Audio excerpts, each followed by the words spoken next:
Welcome back, everyone, to the program. And let's bring you now some of our stories in brief. We begin in Kwara State, where no fewer than 15 serving PDP councillors in the state have dumped the ruling party, People's Democratic Party, to join All Progressives Congress ahead of the governorship and state assembly elections coming up in just a few days. The councillors, drawn from 5 of 16 local government areas of the state, say they defected to the APC in line with the direction of the masses, noting that they were elected under the party's platform and need to abide with the people's wish. Elsewhere, the Northwest chapter of the Presidential Support Committee of the All Progressives Congress, APC, has hailed President Muhammadu Buhari following his victory in the just concluded election. The group expressed satisfaction with the peaceful conduct of the election, which they noted was contrary to the apprehension that the poll was going to be marred by violence. They also described allegations by the presidential candidate of the PDP that the election was rigged in favor of President Buhari as totally untrue, describing Mr. Buhari's victory as a testament of the level of acceptance he enjoys in different parts of the country.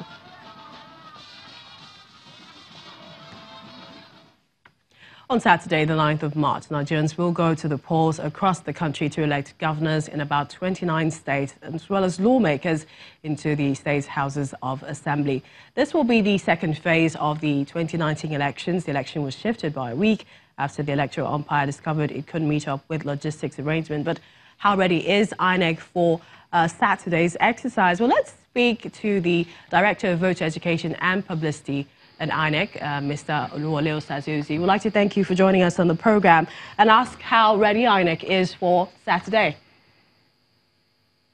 Well, thank you once more for having me. There are several yardsticks which you measure preparedness, and going through the checklist in terms of training, in terms of deployment, in terms of security arrangements, I believe the Commission is quite ready. We took the opportunity of the last postponement to retrain the ad hoc staff that we had recruited on not just the use of the card reader, which will be vigorously used, but also to see that they understand the basic precepts for the elections, and they seem to have appreciated that. And also, we went on to get our logistics right. Lessons were learned from the last time around, and emphasis has been on logistics delivery. We hope there will not be any disruptions of our registration area camps that necessitated late deployments in the last round of elections. But this time around, I think we'll see better elections than we did 2 weeks ago. With regards to lessons learned, as Director of Voter Education, how do you think people will come out to exercise their franchise this Saturday, talking in terms of voter apathy, which was experienced last election? Well, we try to encourage people to come out because if you don't come out to vote, then you cannot complain about the kind of government that you get in place. So trying to get people to make sure they realize that, look, your votes do matter, they count, they will be counted, and they do matter as to not only the present, but your future. We've been preaching the message that, look, it's so important to come out to vote. And admittedly, some people whose favored candidates lost last time may not be too encouraged. But look, your favored candidate or party might have lost last time, but this is the time to redeem that, and it's important that you come. Similarly, some people whose favored candidates won might say, okay, well, we won the presidency and that's it, or national assembly and that's it. But this time it's closer to the grassroots. So you're talking of state houses of assembly, you're talking of governorship in most states, and those things impact even more than federal government policies and things that are done in Abuja. So that's the kind of message we try to tell them. Look, this is equally important, probably more important than the election of National Assembly members and the presidency. Nigerians would also like to know whether the card readers have been fixed based on the challenges experienced during last election. When you say the challenges experienced, the majority of card readers worked efficiently, actually. It was a smaller percentage, much smaller percentage that did not work as well as they ought to have done. But yes, our technical people have gone, reviewed the things, and they have assured us that there will be higher functionality and higher percentage of those functioning quite well. And even from some of your reports, quite a number of them that had challenges were fixed or were replaced. So the technical people will be up to the task come Saturday, yes. All right, we'd like to thank you, our Director of Voter Education and Publicity, Mr. Osazuzi, for joining us on the program.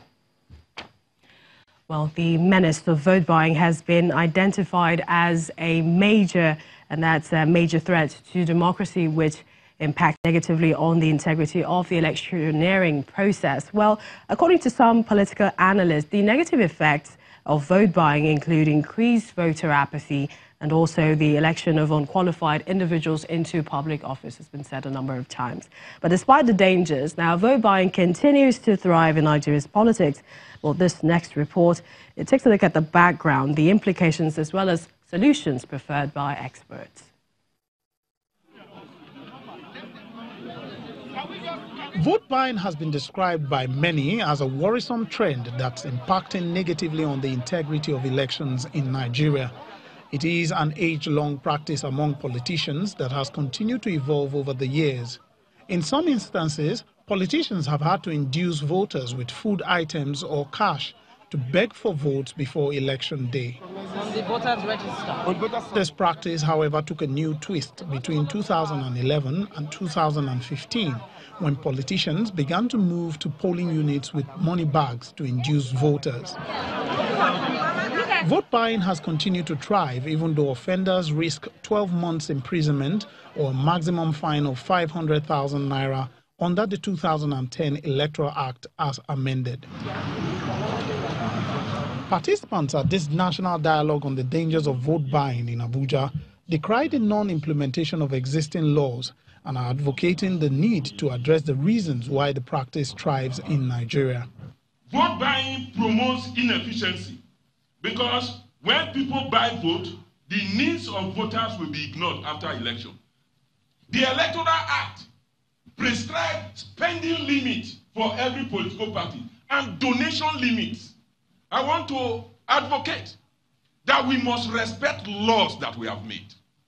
We cannot make laws and then breach it by both government and citizen with impunity.